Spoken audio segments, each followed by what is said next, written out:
Nuestros invitados, vamos a presentarlos ya. Primero la dama, como corresponde. Ella es Lorena Mijares. Vino hace pocos meses.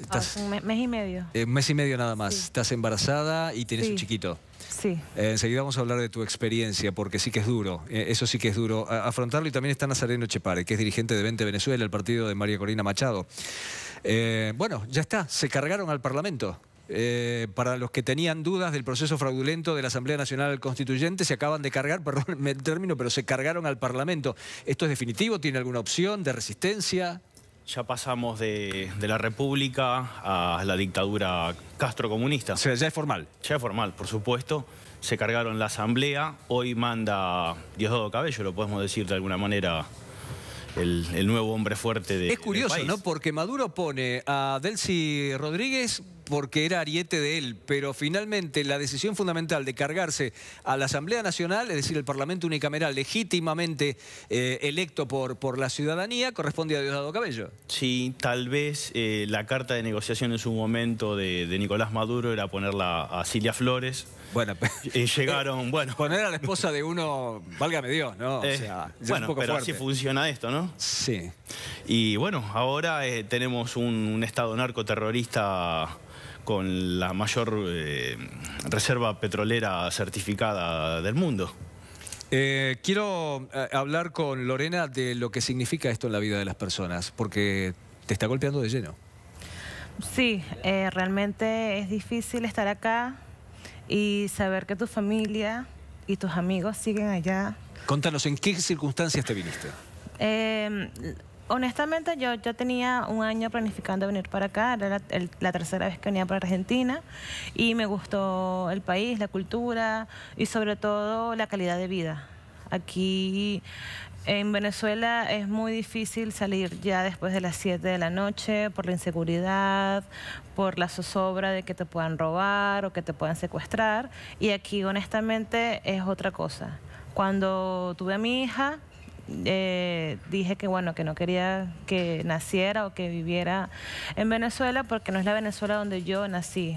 Yo cuando estaba pequeña podía salir, jugar en la calle sin ningún problema. Quedé embarazada y bueno, ya fue como definitivo porque, lamentándolo mucho, el sistema hospitalario de nuestro país no es muy bueno, no hay pañales, no hay... Bueno, esta semana murieron 4 chicos por falta de alimentación, no tener las suficientes defensas como para sobrellevar sus tratamientos. Sí, yo en Venezuela pertenecía a un voluntariado de payasos de hospital y conocía de lleno la situación de los hospitales en Venezuela y obviamente no quería que mi hija naciera en un país donde no le importa que los niños mueran. Vamos a ver, Lorena. Todos los que han estado aquí en Tele Internacional que nos cuentan cómo se vinieron, algunas mujeres incluso dejando a sus esposos en Venezuela y con sus hijos, nos cuentan las cosas que han pasado para poder llegar hasta aquí. Algunos ni siquiera pudieron tomar avión. ¿Cuál es tu experiencia? ¿Cómo viniste a Buenos Aires? Yo había comprado los pasajes con Conviasa. Conviasa es la empresa venezolana de aviación. Sí. Conviasa suspende todos los vuelos y bueno, entre familiares y amigos tuvieron como que ayudarme para poder venirme, porque bueno, por el embarazo yo no podía seguir esperando. Yo tengo fecha para octubre, no podía seguir esperando que devolvieran el dinero o irme de otra manera porque la barriga iba creciendo y claro, después no podía seguir, no podía viajar. Vamos a ver, Nazareno, la oposición, además de manifestarse en la calle y hacer todo lo que está haciendo, ¿tiene respuestas para personas como ella? ¿Para la ciudadanía venezolana que está pasando esto? A ver, infelizmente estamos frente a un Estado fallido, donde la dictadura no cuenta con los recursos para poder abastecer a la población. En el caso de tantos venezolanos, en Argentina tenemos unos 700 inmigrantes exiliados o hasta refugiados venezolanos por semana. Calculamos que estamos en unos 60.000 hermanos que están migrando, huyendo de la dictadura. Ahora, la oposición en realidad está jugando un rol que es casi de asistencia, pero obviamente no cuenta con los recursos porque vive la crisis económica como lo vive cualquier otro ciudadano.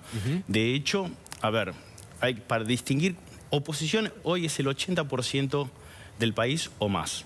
Y está reflejado en el Parlamento legítimamente constituido y ahora borrado de un plumazo por la Constitución. No, además hay un Tribunal Supremo de Justicia que fue electo por esta Asamblea Nacional que fue desplazada, que debieron huir del país porque eran perseguidos. O refugiarse en embajadas. Claro. Y, a ver, dentro de ese universo de 80% tenemos quienes actúan desde el rol de la política, hoy claramente desde el espacio de María Corina Machado y Antonio Ledesma, que no adhirieron a estas elecciones regionales que hoy implican casi una burla por parte de la dictadura, porque la gente ya eligió el 16 de julio pasado. Más de 7 millones de venezolanos dijeron que querían salir del régimen de Nicolás Maduro. Y por otro lado, tenemos una Asamblea Nacional Constituyente fraudulenta, probado por la propia empresa que se encargó del comicio y que está instalado manu militari para convertir lo que era la República de Venezuela en una dictadura al estilo cubano. Estamos mencionando una cantidad de elementos importantísimos que pasan por la gente que se va, que pasan por la salud, que pasan por la capacidad económica y la verdad es que todo eso puede verse reflejado en una infinidad de datos que tienen que ver con todos estos sectores. Félix Seijas es profesor de estadística, es director de Delfos y tiene la generosidad de estar del otro lado para una comunicación. Félix, buenas tardes desde Argentina. Muy buenas tardes, un saludo a toda tu audiencia. Bueno, Félix, vamos a ver dos puntos fundamentales. Primero, tu opinión sobre lo que has escuchado en la mesa y segundo, lo que nos puedas ofrecer de información a partir de tu especialidad. Bueno, no, el país, ciertamente hay un 80% que se opone al gobierno o un 80% que quisiera cambio, ¿no? Ahora, estas cifras pues son bastante diversas al interno. Tenemos un apoyo al bloque de la unidad, a la coalición opositora, que ronda el 40%. Hay un 20% adicional, 20-25% adicional, que si bien no es fiel a esta marca, bueno, quieren un cambio e identifican en la mesa de la unidad la alternativa que puede batallar o que puede realmente confrontar al poder. Por lo tanto, a nivel electoral, si pensamos en el momento de unas elecciones, estas personas sin duda votarían por la unidad. Es decir, la unidad tiene una fuerza electoral en este momento del 65%. Ante cualquier tipo de evento al que se presente, bien sean regionales, bien sean elecciones presidenciales. ¿Esto qué significa? Esto significa que los elementos que tiene la oposición, o el poder, o la fuerza, o las armas, las herramientas que tiene la oposición para oponerse al bloque de poder, bueno, lo principal es eso, lo principal es su fortaleza de apoyo popular, o más bien de rechazo al gobierno. Es decir, en las urnas pues obtendrían una victoria fácil y contundente, como fue el 6 de diciembre en las elecciones parlamentarias. Vamos a ver. Al momento... Sí. Sí, no, quería decirte que a los números que son muy contundentes que estás ofreciendo se suman los otros números que también seguramente ustedes manejarán y que tienen que ver con el desempleo, que tiene que ver con la capacidad económica, que tiene que ver con la salud, que tienen que ver con la escolaridad, que tienen que ver con una infinidad de factores.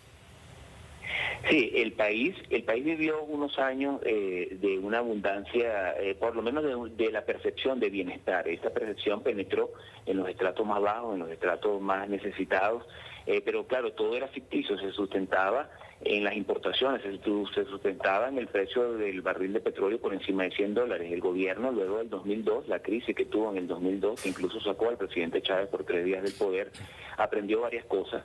El presidente Chávez aprendió primero que la Fuerza Armada era una institución que en cualquier momento podía crearle problemas, por lo tanto modificó su estructura y en vez de ser ahora una estructura vertical, es una estructura bastante horizontal. Es decir, a la hora de mover aquí las tropas no es decisión de una sola persona, sino es decisión de varios que tendrían que ponerse de acuerdo. Entonces el presidente Chávez era quien podía apretar todos esos botones, ¿no? Hizo más complejo el accionar de la Fuerza Armada. Pero la otra cosa de la que se dio cuenta, y bueno, que ya lo sabía, pero que en ese momento lo vivió de una manera cruda, era el poder económico. A partir de allí entonces se aceleró la destrucción de la producción, la persecución del empresario, la persecución de la empresa privada. Aquí hubo expropiaciones, hubo otra serie de acciones que destruyeron la producción interna. Pero esto no se sentía porque el barril de petróleo estaba en más de $100, claro, y pues todo se podía importar. Entonces claro, vivíamos de esa importación y eso era la sensación ficticia. En el momento en el que el barril de petróleo baja, pues automáticamente todo esto queda al desnudo. Pues sí, aquí tenemos unos niveles bastante precarios. Aquí quien se enferma prácticamente es una sentencia de muerte. Aquí hay personas, quien comía muy bien, pues ahora está comiendo, o sí, está comiendo sus 3 veces, pero las porciones han disminuido, la cantidad de proteínas ha disminuido. Quien comía de manera limitada, pues ya en este momento está comiendo 2 veces al día, otros están comiendo 1 vez al día para que sus hijos puedan comer completo. La situación es bastante dramática. Félix, y por supuesto que esto afecta a todos los sectores. Te pido que te quedes en línea por un momento, porque quiero compartir algo de lo que estás diciendo con nuestros invitados. En primer término, don Acerdino, es curioso, ¿no? Porque todos los números favorecerían a la oposición. Y se está llamando a elecciones regionales, en donde algunos van a participar y otros no. Y claro, ¿cómo no va a haber esas dudas? ¿Qué garantías hay en elecciones que sean realmente democráticas? Pero esto tiene una lógica. La MUD, en su origen, es... la MUD, Mesa de Unidad Democrática, claro, para nuestro país. Nació como una herramienta electoral y sirve solamente a ese fin. De tal forma que para encarar la salida de este problema, que hoy no es electoral, simplemente porque ya se ha probado que el régimen lo único que busca es ganar tiempo con esto. La salida viene por otro lado y tiene que ver con las sanciones internacionales que, por ejemplo, Argentina nos animamos a sugerir que debiera sumarse a países como Colombia, Panamá, los Estados Unidos, México, pero no sanciones contra Venezuela, sino contra los funcionarios de la dictadura, que son los mismos que, a través de actos de corrupción, vínculos con el terrorismo, con el narcotráfico, han comenzado su plan de expansión en distintos países. Y ojo, en este punto deberíamos prender una alarma. Te doy un ejemplo. A principios de año, el ex consejero de la Embajada de Venezuela en Irak denunció que mientras él trabajó en esa oficina durante el periodo de 2013 a 2015, la embajada se convirtió en un verdadero festival de venta de pasaportes a cualquiera que estuviera dispuesto a pagar a partir de $15.000. Con lo cual, a las preguntas que se le efectuaron en su momento, porque esta persona declaró ante el FBI, le decían, miren, yo no sé cuántas de estas visas, de estos pasaportes, fueron a parar a miembros del Hezbollah. Dentro de esas listas o documentos que esta persona aportó, había ciudadanos de Medio Oriente que tenían números de documentos de personas que viven existentes en Venezuela, con lo cual hoy no sabemos si tenemos terroristas del Hezbollah circulando por la región con pasaportes venezolanos. Ahí le voy a dejar plantear una pregunta a Lorena para ir también a nuestro próximo invitado. Lorena, se ha dicho muchas veces, creo que es cierto, la corrupción mata.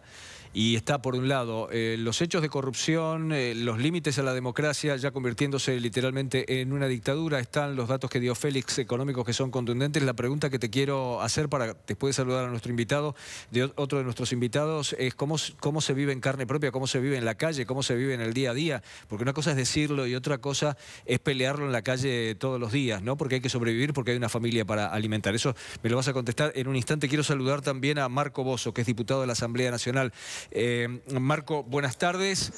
Y bueno, parece que ya está, yo utilicé este término aquí en la mesa, ¿no? Parece que ya se cargaron a la democracia, lisa y llanamente, se cargaron al Congreso. ¿Es eso así? No logro escuchar bien, no logro escuchar. A ver, Marco, ¿me estás escuchando un poco mejor ahora? Te escucho mejor. Bueno, sí, te decía que en la mesa mejor. Planteábamos que parece que la dictadura ya es tal, ya formalmente ya es tal y se han cargado al Congreso, se han cargado a la democracia, o todavía hay alguna instancia. No, mira, ya han pasado suficientes días en los cuales el gobierno ha venido pues en su avance dictatorial con un fraude que se le hizo a la nación, donde hoy en este momento hay 545 estafadores a la nación a través de un proceso electoral que fue totalmente írrito, fraudulento, donde claramente violaron todas las normas electorales, toda la ley, toda la Constitución, y hoy están en ese fraude constituyente asumiendo pues poderes pues absolutos en la nación. Y pues se demuestra una vez más lo que venimos diciendo de lo que viene ocurriendo en Venezuela. Hoy en este momento hay un gobierno de facto que no respeta ninguna ley, no está amparado bajo ninguna ley, no respetan ni la Constitución que ellos mismos diseñaron en 1999, y en este preciso instante pues es un paso más donde este organismo fraudulento intenta disolver la Asamblea Nacional a través de un decreto de una institución que no existe y no está amparada bajo ninguna ley. Marco, ¿cómo se van a oponer a eso desde la práctica? ¿Disculpa? ¿Cómo se van a oponer ustedes a esto? ¿Cómo van a corregir esto desde los hechos prácticos? Mira, nosotros hoy hubo un pronunciamiento en la Asamblea Nacional en que, pues, primero asumiendo su responsabilidad con el pueblo. Y fíjense algo, nosotros, esta Asamblea Nacional fue electa por más de 14 millones de votos. Una Asamblea Nacional que es legítima a través del voto popular, y ahí estamos nosotros a través de la decisión del pueblo, y nuestra responsabilidad es defender esta institución como poder legislativo, como poder de la República, para nosotros avanzar en esta lucha por la democracia y la libertad. Al final, ¿qué nos queda? Pues la calle. Al final, ¿qué nos queda? La protesta. Esta es una lucha que no solamente está girando en torno a través de un conflicto político. Hoy Venezuela vive unos momentos muy duros y críticos en su sistema social y en su sistema económico. Hoy hay cada día más y más venezolanos pasando hambre. Se encuentran en las calles a cada rato venezolanos buscando la comida en la basura porque no les queda otra opción.